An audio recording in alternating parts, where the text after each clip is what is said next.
Right. That's what you hear. Yeah. When they don't have anything to hold you with. nothing to make you think about what they have to say. They talk at you, not to you. And that's what she was doing. And she was doing it, and it's not new. No. But everybody's hip to you all now.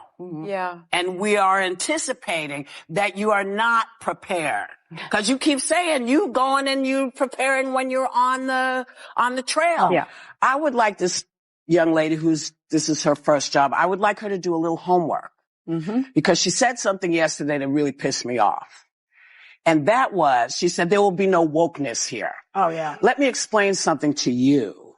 Because without that wokeness, you might not have that job. Yeah. Because women were not invited to that table. Women were not invited to many tables in this nation. The reason we fought and busted our behinds to make sure that you didn't have to worry about this. And now to hear you talk about it and to hear anybody talk about the wokeness was put in place for a reason, because Black people couldn't get into colleges, because women could not get into the colleges they wanted to go to. This is all women. Yeah. See, this is not Black, Asian women. This is all women. Women were not invited to this party. It was a man's world, and we busted our asses to make sure that this was. All right, folks, now it's your turn. Do you believe Whoopi really fled the country to dodge the 800-meter heat? Should ABC pull the plug on The View before it drags the whole network down? And is Karoline Leavitt officially the most unexpected legal heavyweight of the decade? Sound off in the comments. I'm watching them like a hawk. And before you go, smash that like button, because Karoline didn't just clap back, she detonated a cultural reckoning. And Whoopi, she's not sipping tea behind that desk anymore. She's hiding while the rest of the world watches The View burn. Stay tuned, because this storm is just getting started.